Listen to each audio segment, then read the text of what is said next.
بسم الله الرحمن الرحيم والحمد لله رب العالمين والصلاة والسلام على أشرف الأنبياء والمرسلين نبينا محمد وعلى آله وأصحابه أجمعين. أما بعد, Assalamu alaikum wa rahmatullahi wa barakatuh. My dear brothers and sisters, welcome back to Yo Show Ask Eman.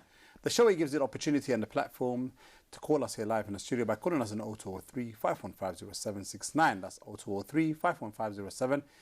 And for those of you brothers and sisters who prefer to send us your messages, please continue doing so, inshallah. And the details that you need to know is on the left hand side of your screen, bi'idhnillah. Brothers and sisters, we are live streaming on YouTube, inshallah. So if you do have any question, drop it down below, inshallah. We get it live here, bi'idhnillah, and ask on your behalf.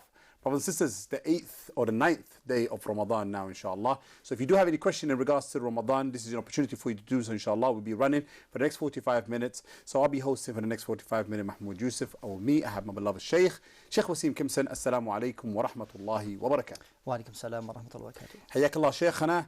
As usual, inshallah, Shaykhana, if you can start the show with a quick reminder, inshallah, so that way our brothers and sisters can get all the questions ready, bi'idhnillah. So Shaykhana, I give you this opportunity. It's all yours. Bismillah walhamdulillah wa salatu wa salamu ala rasulillah wa ala alihi wa sahbihi ajma'in. All praise belongs to Allah. May the peace and blessings of Allah be upon his final messenger Muhammad sallallahu alayhi wa sallam. Assalamu alaikum wa rahmatullahi wa barakatuh. Brothers and sisters and viewers at home. So yes, subhanallah, we're coming to the, I think, so tonight will be the 10th night, is that right? My maths is right? Yeah, so the 10th night. So that's a third of Ramadan, subhanallah. The third of Ramadan is finished. And subhanallah, it's a reminder for us that, time doesn't wait for anybody. And we know that Allah subhanahu wa ta'ala says, وَالْعَصْرِ إِنَّ الْإِنسَانَ لَفِي خُسْرٍ إِلَّا الَّذِينَ آمَنُوا وَعَمِلُوا الصَّالِحَاتِ وَتَوَاصَوْا بِالْحَقِّ وَتَوَاصَوْا بِالصَّبْرِ. That by time, Allah subhanahu wa ta'ala swears by time that mankind is at loss. And this includes everybody. Everybody is at a loss. إِلَّا الَّذِينَ آمَنُوا, that those who have belief in Allah Jalla wa Ala, وَعَمِلُوا الصَّالِحَاتِ, and those who do righteous actions, وَتَوَاصَوْا بِالْحَقِّ, and that they advise and teach others the truth, وَتَوَاصَوْا بِالصَّبْرِ, and also that they are patient and teach others to be patient. So it's important for us in this blessed month of Ramadan to really maximize the opportunities that Allah subhanahu wa ta'ala has given to us in doing as many good deeds as we can, whether it comes in the form of charity, whether it comes in the form of tasbih, saying subhanallah or alhamdulillah or Allahu Akbar, or whatever remembrance that you can make. And the best remembrance you can make is the remembrance or the dhikr of the Quran. And there is no better remembrance of Allah subhanahu wa ta'ala than the book of Allah subhanahu wa ta'ala. May Allah Azza wa Jal make us from the people of the Quran. Ameen. Barakallahu fiqh, Shaykhana. May Allah reward you. Shaykhana, inshallah, we're going to start with our first question, inshallah, which is via WhatsApp. Starts with Assalamu alaikum wa rahmatullahi wa barakatuh. Can the Shaykh please explain the meaning from Surah Al-Ikhlas, Allahu Samad? طيب. So Surah Al-Ikhlas is one of the most complete chapters of the Quran. In fact, the Prophet alayhi salam, when I say complete, most comprehensive, is what I should say is more befitting, that the Prophet ﷺ said that there is a surah in the Quran, ta'dilu thuluth al-Quran, that is equal to 1/3 of the Quran, and that is Surah Al-Ikhlas. And it is only like 4 ayat, however, subhanallah, has such a powerful meaning. And As-Samad is one of the names of Allah subhanahu wa ta'ala, and the ulama have different or slightly different versions or meanings of what the word As-Samad means. However, one of the interpretation or the meanings is that it is that everything is dependent on Allah subhanahu wa ta'ala, and Allah subhanahu wa ta'ala is free from need from anything. So Allah Jalla wa Ala is As-Samad, that Allah subhanahu wa ta'ala is free from any need, and that the entire creation is dependent on Allah subhanahu wa ta'ala. Wallahu ta'ala. Barakallahu fiqh, Shaykh. The next question we have starts with Assalamu alaikum. Is it okay for a man to get married to a woman that is 8 months pregnant? So,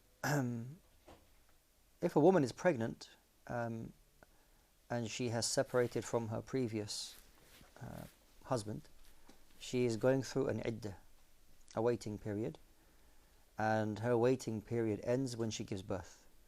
So it's not permitted for her to get married while she's 8 months. She just has to wait until she gives birth, and then she can get married. And this is a common misunderstanding, but she would be required to wait until she gives birth. Her waiting period is over, and then after that she can get married if she wishes. No, Wallahu a'lam. طيب Shaykhana, we have another question in regards to, well, I have another question in regards to this, because we get this a lot in Islamic centers when it comes to divorce. Now, if a sister got divorced from her husband and it's official divorce between the two, and they change their mind and they want to get back to one another, what is Islamic ruling on this matter? Okay, so with regards to Islamic divorce, there are many misunderstandings as to reality of Islamic divorce and what it means. So, if a husband pronounces divorce to his wife, she goes through she begins an iddah. An iddah is a waiting time, waiting period, in which if that waiting period is then complete, then the divorce becomes effective. So within that time, they're still technically husband and wife. Right. So if they decide to reconcile, and how long is this waiting period? If she completes 3 menstrual cycles, however long that is, she will have then completed the iddah, and the marriage will be over. But if before this time they want to reconcile, they can reconcile, and that would cancel the divorce that was pronounced to her. So, a hypothetical situation, husband says to his wife, I divorce you. Okay, she begins, it was done at the correct time, she begins her waiting period. Maybe a month later, maybe she's completed 1 cycle. A month later, they say, I was hasty in my decision, I feel very bad. We've got 2 kids. I take you back. I take you back. That cancels the pronouncement that was said previously, and they continue living their lives. Maybe the other partner says, no, you can't take it back. No, he has the full right. If the husband says, I want to take you back, you take you back. It's the Islamic law. Right. Sharia like this. So this is how it is. This is one scenario. Another scenario is that maybe he divorced his wife and maybe they separated, their iddah is finished, and they're separate for 1 year or 6 months. They were living their lives alone, but then they decided maybe we have children. We want to remarry. Now, as long as that the divorce that occurred previously was not a third and final divorce, they can remarry no problem with a new marriage contract, a wali being present, and they can do as they did at the beginning. We elaborate on that, Shaykhana, so because there's a few things that we want to add into it, so that way maybe our brothers and sisters can actually understand. Because a lot of people, we do have this problem when it comes to divorce, where they don't know exactly what to do. So brothers and sisters, please join us for after the ad break, inshallah, for more Ask Eman. So if you do have any question, please remember to pick up your phone and call us. So for me and the Shaykh for now, Assalamu alaikum wa rahmatullahi wa barakatuh.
Bismillah ar-Rahman ar-Rahim, alhamdulillahi rabbil alameen, wa salatu wa salam ala rasulillah, assalamu alaikum wa rahmatullahi wa barakatuh, my dear brothers and sisters. Welcome back to Yo Show, Ask Eman.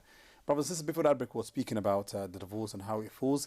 I did ask the Shaykh after the break, privately, to just elaborate more into it, but inshallah I'm going to ask him to, not to repeat what he said to me, but to finish the sentence where he was actually started from. So, Shaykh, we were talking before that break, before we had to go for, before we had to go to that break, in regards to how two couples can go back to each other and how the divorce actually falls. Now, if you can explain that again, inshallah, so in case our brothers and sisters didn't get that at the beginning. Yeah. Okay. So if a husband, if he divorces his wife, then she goes through an iddah, and if during that time they decide to reconcile, they can reconcile. But still one divorce took place. Okay. If the iddah finished out and then the divorce was effective, and that was the first time he divorced her, but they decide that they want to, let's say a year later, they would like to remarry, they can remarry with a brand new contract, with a new mahar given to her, new witnesses present, her wali present, and like this, no problem, inshallah ta'ala. Okay. It's only if that three separate divorces took place, upon that third one, that he would not be able to remarry her. Right. She would be required to have another marriage, successful marriage, inshallah ta'ala. But if it didn't work out, but having married somebody else, then they could remarry after that if they wished. And I've heard, Shaykhana, I don't know if this is permissible Islamically, but I'm sure it's not, but I've heard people get married just for the sake of getting divorced so that way they can go back to their husbands. Is that permissible? Yeah, this is something that the Prophet ﷺ cursed. Okay. The Prophet ﷺ cursed those people. It's called muhallil, a person who tries to go through a contract, with a marriage contract, and this has happened. I've seen documentaries on this. Yes, me too. Unfortunately, where Muslims, due to their ignorance, think that they set up these kind of little businesses where you can go through a marriage setup, fake one, of course, and after a couple of weeks or a week, you get an Islamic divorce, and then you can go back to your husband again. This is tala'ub. This is like a joke. It's playing with the religion. The marriage itself is a sham. It's not a valid marriage. And that person going back to the husband that she wasn't permitted to do, this is haram as well. That marriage is also invalid as well. And people could get involved in zina because they're not permissible for one another. Right. So the whole sham, the whole kind of setup is batil, is false, and is not from Islam at all. What the Prophet ﷺ told us in the sound hadith, in fact, is also mentioned in the Quran, Surah Al-Baqarah, where if they are separated due to three separate divorces, that she would be required to حتى تنكح زوجا غيره. She would be required to marry another man. No. And on the basis that they're going to live the rest of their lives together. Sure. And in the hadith, in the sunnah, that the Prophet ﷺ mentioned even further, that marriage, she married somebody, they would have to have intimacy.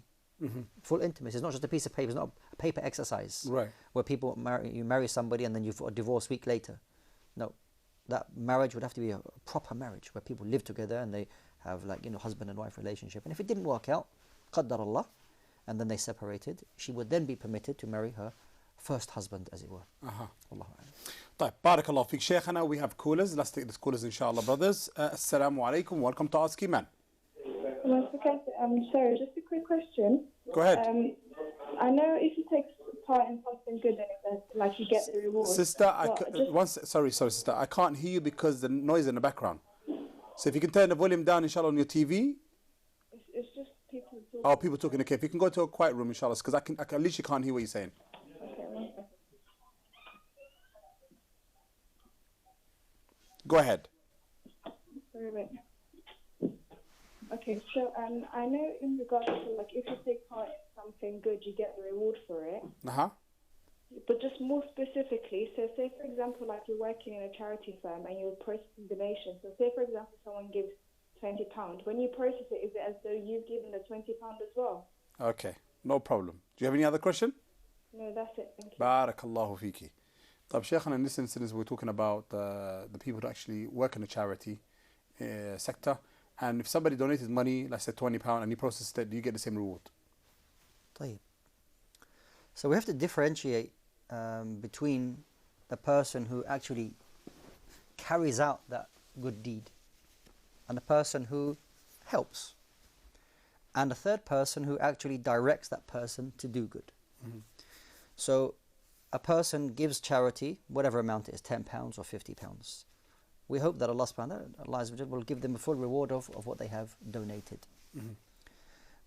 That money goes to within a charity, and maybe on the other side of the charity the person is going through paperwork and things that they process. Do I get the same reward as the person who has donated the £50? No, you didn't donate the £50. However, will you be rewarded? Inshallah ta'ala. I don't think that there's any stinginess to what Allah subhanahu wa ta'ala will give to you. You're doing a great deed, a great amount of good in helping whatever donations are being given to help the poor people. The third person I mentioned, ad-dalu ala al-khair. Let's say, for example, you said to a person, there's a charity, and if you donate £10, it would be good. And then the person says, based on what you said, they give £10. So the one who taught that person and showed that person to good, you would get the same reward as the person who gave ad-dalu ala al-khair ka-ajri fa'ilihi. So that person who showed the person to do good, inshallah, they will get the reward. And not sharing the reward. Of course. You get a full reward, and you get a full reward. But those people working behind the scenes, they get their own reward. Inshallah, whatever that reward is in Allah, is with Allah subhanahu wa ta'ala. Wallahu a'lam. Barakallahu fiqh. Shaykhana, let's take the next callers, inshallah. Assalamu alaikum. Welcome to Eman. Hello, assalamu alaikum. Assalamu alaikum. Wa alaikum salam wa rahmatullahi wa barakatuh. You're live on Eman, brother. What is your question? Assalamu alaikum wa rahmatullahi wa barakatuh. To you, Wa alaikum salam wa rahmatullahi wa barakatuh. How are you both, mashallah? Alhamdulillah, yourself? Barakallahu fiqh. Alhamdulillah, Kathira. The fasts are going good. Alhamdulillah. Mashallah. I have a couple of questions. Go ahead. You got 90 seconds. First of all, if the women during fasting starts her menstrual cycle, so is there some cutoff whether her fast gets invalidated, or does she have to complete the fast? In relation to this, the clothing and the bed coverings, if they are stained with blood, so does it the whole cloth has to be washed and purified, or only that particular part is enough? And the second question is there any evidence from the practice of Rasulullah sallallahu alaihi wasallam that after recitation of the Quran has to end up with saying Sadaqallahu al-Aliyyul Azim? Okay, khair inshallah. Barakallahu feek, brother. May Allah reward you. Brothers and sisters, please remember to join us for more Ask Eman, inshallah. So we have 3 questions, inshallah. After the outbreak, we will ask on your behalf, brother. So tune in, inshallah. Brothers and sisters, please remember to pick up your phone and call us here in our studio by calling us on 0203 51507 69. That's 0203 51507 69. And for those of you brothers and sisters who prefer to send us messages, continue doing so, inshallah, by email or WhatsApp, inshallah. If you're watching us on YouTube, inshallah, so if you do have any question, drop it down below, inshallah. We can get it asked, or can be answered, inshallah, on your behalf. So join us after that break. For me, Shaykh, inshallah, for now. Assalamu alaikum wa rahmatullahi wa barakatuh.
Bismillah ar-Rahman ar-Rahim, alhamdulillahi rabbil alameen, wa salatu wa salam ala rasulillah, assalamu alaikum wa rahmatullahi wa barakatuh, my dear brothers and sisters. Welcome back to your show, Ask Eman.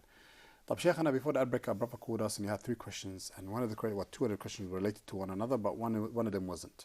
So we'll start with the third question he had, and that is in regards to Khatam al-Quran. So when you complete the recitation of the Quran, is there proof of a hadith of the Prophet sallallahu alaihi wasallam that we have to say Sadaqallahu al-Azim? So the statement Sadaqallahu al-Azim is actually found in the Quran as an ayah. And it being part of the Quran, of course, when you go past it, you recite it. قُلْ صَدَقَ اللَّهُ فَاتَّبِعُوا مِلَّةَ إِبْرَاهِيمَ حَنِيفًا. It's part of the Quran. طيب, when you finish the Quran, first of all, what is صَدَقَ اللَّهُ الْعَظِيمُ? What does it mean? صَدَقَ Allah, of course, it means that Allah has spoke the truth. Allah the Great, or Allah the Great has spoken. Of course, Allah Azza wa Jal has spoken. There's no need to mention that because it is the Quran. Right. At the end, it's like to affirm what Allah has said, because from that perspective, there's maybe some issue with the meaning, and it's not the practice of the Prophet ﷺ. I know it's found everywhere. Sure. And then you know, it's like, well, because everybody says it, don't be so harsh. And I'm not being harsh. I'm just saying that the Prophet never did it. No. However, there are other things you can say. The Prophet ﷺ, after reading Quran, whether you completed the entire Quran or not, from wherever you stopped. No. From wherever you stopped. Maybe you recited a few chapters and stopped. And the Prophet ﷺ would say, Subhanaka Allahumma wa bihamdik, la ilaha illa ant, astaghfiruka wa atubu ilayk. That's authentic. That what the Prophet ﷺ would say that after the recitation of the Quran. That is far better and closer to the Sunnah in saying Sadaqallahu al-Azim after completing one's recitation. Wallah. And you say Subhanallah wa bihamdik? Subhanakallahumma wa bihamdik, la ilaha illa ant, astaghfiruka wa atubu ilayk. Khair. Barakallahu fi Shaykhana. I'm sure a lot of people would just benefit from this today alone, that a lot of us will usually use Sadaqallahu al-Azim. And Shaykhana, I've got another question relating to that, inshallah, in regards to whenever you recite the Quran and you stop halfway, when you go back to it, do you have to start with Ta'udith, or do you start with straight away recitation? Yeah, so أعوذ بالله من الشيطان الرجيم. No. Yeah, so if you have, of course, when you إذا قرأت القرآن فاستعذ بالله. No. If you read the Quran, you should seek refuge in Allah subhanahu wa ta'ala from the shaitan at the beginning of your recitation. But then maybe you spoke to somebody quickly, or you had to do something, you go back to your recitation, there's no need. Right. If there's a long gap, then it's better for you to seek, say the isti'adah. Barakallahu fi Shaykhana. We've got a callers, inshallah, so we do have two more questions from the brother, but we'll take the callers, inshallah. Assalamu alaikum. Welcome to Ask Eman. Wa alaikum salam. I have a question regarding the correct time to start your fast. No. I just wondered if the Shaykh can maybe help me understand this matter a little bit. Basically, I know the Shaykh answered this question before, and his stance is basically follow the central mosque of where we are. Yeah. Which is fair enough. Now, I've been researching into this matter a little bit, and the Sheikhs who follow this earlier Fajr time, they do mention in their statements that this is a very individual matter, like the time to start your fast. It's not sufficient to follow just a local masajid. But then the problem is that a lot of the people who are reading this are just lay people. Like, we don't have the correct knowledge in regards to astronomy to make our own decisions. Now, this is something that's really affecting me personally. Like, it creates a lot of doubt in your heart, and it affects the quality of your fast as well, because it's like you don't know whether what you're doing is right or wrong, and if whether your fast is even valid. No. Now, I watched a video today from one of the sheikhs who talk about the earlier Fajr time, and they mentioned something about the Fajr coming in when I think the sun is 18 degrees below the horizon, and in correct terms that's called astronomical twilight, and then after that comes nautical twilight. Now, can the Shaykh explain what true dawn and false dawn is in regards to these terms? just make that a bit more clearer for me to understand, and what I can do, because I mean, again, I don't have the knowledge to make my own decision, but it's affecting my heart a lot in regards to Sure, the doubt. of course, makes sense, makes sense. It Yeah. does. This happens every year in Ramadan, where people always Yeah. have doubts between which one do we supposed to follow, the 18 degrees or the normal one, the standard what everyone else is following. But inshallah, we'll see what the Shaykh can actually clarify that for us, inshallah, sister. طب Shaykh, I know which video she's talking about that's been going around on social media in regards to the 18 degrees. Now, if people are having doubts now when it comes to the fasting because they don't know when Fajr is actually, when imsak happens, and when do we stop eating? Because there's some shuyukh are saying this is an individual opinion. Some will say, no, this is generally speaking majority opinion. Now, how do we know the difference between the truth and the false here? Okay, so like I mentioned at the beginning, not today, of course, but when the question was asked originally about this, my personal view that it is a matter where there is scope for ijtihad. There's scope for different views and approaches on the matter. All right, for those people who are qualified to do so. As for those people who I'm not qualified to teach or speak about medicine, and I'll hold my hands up for that. No. Okay. Similarly, people who are not qualified or taught in areas of certain issues of Islam should hold their hands up as well. Say, I don't know how to get to a conclusion on this. Right. I am relying on more knowledgeable people to explain this to me. Okay, it's a relative matter. Sure. Certain people will be able to understand it and come to a conclusion. Other people might not be able to. Those people who find a problem in that matter, there is فَاسْأَلُوا أَهْلَ الذِّكْرِ إِن كُنْتُمْ لَا تَعْلَمُونَ. Ask the people of knowledge if you don't know. So you remove that burden from yourself of going to look and find and coming to a wrong conclusion, and you've done the right thing in asking a person of knowledge in this is what you should do. On Yawm al-Qiyamah, you're free from accountability because you did the right thing. I didn't know what to do. I asked a person of knowledge and they gave me the answer, and I worshipped Allah subhanahu wa ta'ala based upon that. Right. Okay, so that's answering the first thing. So if, like the sister, or maybe other brothers or sisters who are unable to come to use their own ijtihad and come to their own conclusion on the matter, it's allowed for them to follow people of knowledge on this matter. I believe that. Secondly, with all due respect to all the other scholars who follow the others, I believe there is scope for ijtihad on this issue. Okay. Secondly, that al-fajr al-sadiq and al-fajr al-kadhib, the true dawn and the false dawn. Now, when the sun is coming up from the horizon before you see it, at the point it is difficult to find and see within the cities where there's lots of light pollution. You can't see it. If there's no light pollution, then you will find that as the sun is coming up before the horizon, you'll see a white kind of band in the sky. It goes lengthways. This is called al-fajr al-kadhib. It's the false dawn. Okay. The true dawn is when you find that white band is horizontal, like a white band in the horizon. Yeah. When you see it, you say, Subhanallah. That's the right. That's when you know the true dawn is coming in. Right.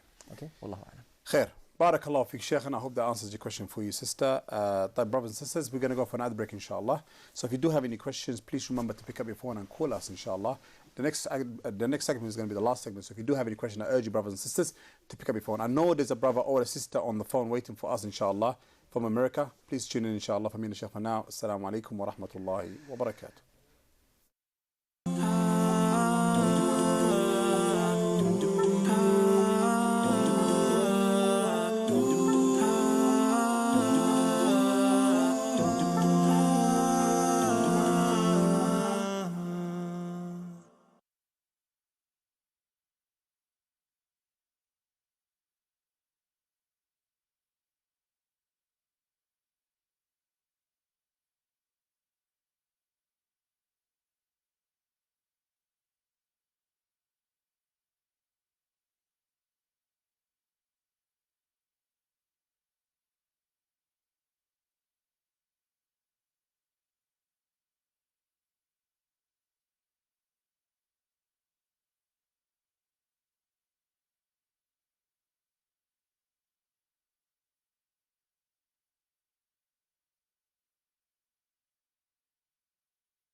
بسم الله الرحمن الرحيم والحمد لله رب العالمين والصلاة والسلام على رسول الله. Assalamu alaikum wa rahmatullahi wa barakatuh. My dear brothers and sisters, welcome back to your show, Ask Eman. Brothers and sisters, this will be the last segment, so if you do have any question, please remember to pick up your phone and ask us, inshallah. So Shaykhana, before we continue asking you any of the questions that we had before, we got another caller, which I believe they've been waiting since the beginning of the segment. So let's take this call, inshallah. Assalamu alaikum, welcome to Ask Eman. Wa alaikum assalam wa rahmatullahi wa barakatuh. How are you, brothers? Hayyak Allah wa bayyak. Alhamdulillah, yourself? Alhamdulillah Rabbil Alameen. I have a question for you. My question to you is this. I know it's a sunnah to do asqar after the fard prayer. But what if you pray fard and sunnah prayers? Can you do it after the sunnah prayer? Can you do adhkar after sunnah prayers? Oh no, what I'm saying is you need to do it at the fard prayer is the sunnah. But if you pray fard along with that sunnah, can you do it after the sunnah then? Okay, I get it. Okay, khair. No problem. We'll get the answers for you, inshallah. Thank you, brother. Barakallahu feek. Assalamu alaikum. طب Shaykhana, when it comes to the adhkar after the salah, can we do it after the sunnah or do we have to do it after the fard prayer straight away? Okay, so after one prays the fard prayer, the obligatory prayer, the Prophet ﷺ would make his adhkar after the fard and then pray the sunnah. However, it is not a must that it has to be done like that.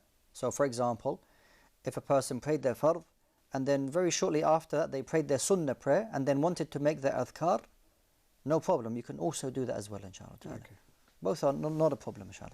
Wallahu a'lam. Khair, barakallahu feek. Let's take the next call, inshallah. Assalamu alaikum, welcome to Ask Eman. Hello. Hello, assalamu alaikum. You're live on Ask Eman. What's your question? Wa alaikum salam wa rahmatullahi wa barakatuhu. Assalamu My question is for Shaykh on zakat. Naam. And the way I want to ask the question is, let's say my only money I have is the money in my bank. And last Ramadan, I had 5,000 pounds. And this Ramadan, my bank balance is 8,000 pounds. Then do I pay zakat on the incremental amount of 3,000 or do I pay zakat on the full 8,000? طيب خير إن شاء الله. I'll get the answer for you, inshallah. طيب. Okay, so there's two approaches to this when a person wants to pay the zakah. The brother mentioned an example that he has 5,000 pounds in his bank last year. He's now got 8,000 pounds. Now, so through that year, there's an increase of 3,000 pounds. Now, maybe because I already paid zakah last year on that 5,000. Now, do I just pay zakah on the 3,000 pounds that's been with me for this year? Or do I pay on the whole amount? Right. Or how do I do this? Now, what we say is that there are two ways of paying your zakah. Either you're going to pay it, let's say you get paid monthly. You get a salary paid to you every month. So therefore, that amount, which is then added to your savings, and you're going to pay every month, working back 1 year at a time, which is a little bit complicated to do. Right. The easiest way to do it, that's the first way of doing it. So you pay your zakah based upon your earnings on a monthly basis, but you go back 1 year at a time. Right. Okay, so you look at the amount that you have, which is maybe difficult for us. Sure. The easiest way to do it is simply just to choose one time in the year, of course when the year is up, when the nisab and the whole or the year is up and the nisab, and you pay whatever amount you have. So you had 5,000 last year, you have 8,000 this year. You pay zakah on the 8,000. 8,000, the 2.5%. The 2.5% on the 8,000. That's the best way and easiest way to do it, inshallah. Khair, barakallahu feek. Shaykhana, we're going to go back to the brother's question earlier on when he called us and asked us, and we had 3 questions. We managed to answer one of his questions in regards to the Quran, or when he finished reciting the Quran, what do you say? Next question we had, it was about if a woman finds out during the day that her period started. Does she have to continue fasting as normal? Is she rewardable for actually breaking her fast, or does she have to make it up after Ramadan? Okay, so Brother Hamad, Jazakallah khair for asking these questions. He asked a question: if a woman starts her menses, let's say her menses started a minute before the adhan of Salat al-Maghrib, so she had fasted the whole day, but her menses began a minute before the adhan, that would nullify the fast, and she would be required to then make that day up. Okay. So that fast wouldn't count, because she would be required to complete the whole day in a state where she is praying. So because the menses came before the end of the day, that fast wouldn't be counted as a whole day in fast. She would need to make that up. Is there reward? Al-ilmu inda Allah. May Allah subhanahu wa ta'ala reward you for anything that you did. Ameen. Barakallahu feek. The next question he had as well, in regards to the sheets. If there's any blood stain on the sheet, do you wash the sheet itself or the whole bed sheet around the bed? Okay. So with regards to the cleaning of impurities, then only what they call in Arabic aynun najasa, which is the actual physical part of the impurity that needs to be cleaned. If you are able to clean a sheet, maybe you take the sheet off and then you fold it and then you get the part in the corner and you can wash the corner or that part alone, then that's absolutely fine. If you're unable to do that because it's difficult for you to just fold it, then just put the whole thing in the washing machine. Right. Okay.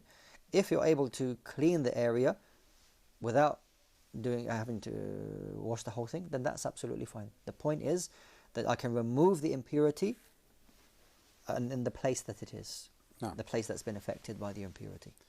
طيب. Barakallahu feek. Shaykh, next question we have WhatsApp starts with Assalamu alaikum.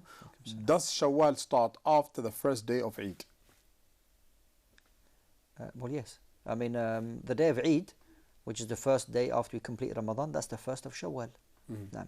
And of course, that's the day of Eid. We don't fast on that day. No. It's a day of celebration. It's a day of eating and drinking, being family, being good, and remembrance of Allah subhanahu wa ta'ala. The day after that, the second of Shawwal, if you want to start fasting in the days of Shawwal, you can do that, but not the first. Does Eid last for 3 days? This Eid, well, yes, although the day that you're not allowed to fast is the first day. Right. No. Khair. Barakallahu feek. Next question we have is Assalamu alaikum. I want to start wearing niqab, but I'm not sure if my parents will allow me. This is an advice that she wants from you, Shaykhana. No. Yeah, I mean, it's difficult to know the sensitivities of the family. But what I would say is that, discuss it with your family. No. And tell them where you are and why you want to do it. And if they have any fears, then allay any fears. Explain to them that, why you feel so strongly that you want to wear it. And if they have any, worries about it, make sure you speak to them about it. If you just suddenly turn up doing things that they make you worried. No. Unfortunately, because, there are those who are affected by what they see in the media. No. Explain to them, in the very best way. And maybe you can give them, literature or give them, lectures or some advice about the status of niqab in Islam. Khair. Barakallahu feek, Shaykh, and may I reward you for every step you've been here, for every step you've taken to be here, inshallah, for answering all our questions. Barakallahu feekum, brothers and sisters, from calling us, whether you're from overseas or in the UK. I hope we answered the majority of the questions, inshallah. We do have a couple of questions from WhatsApp, which we'll be able to answer for you tomorrow, bi'idhnillah. So tune in tomorrow, inshallah, if you have sent your question but has not been answered today. So inshallah, tomorrow will be answered. From me and the Shaykh for now. Till next time, Assalamu alaikum wa rahmatullahi wa barakatuh.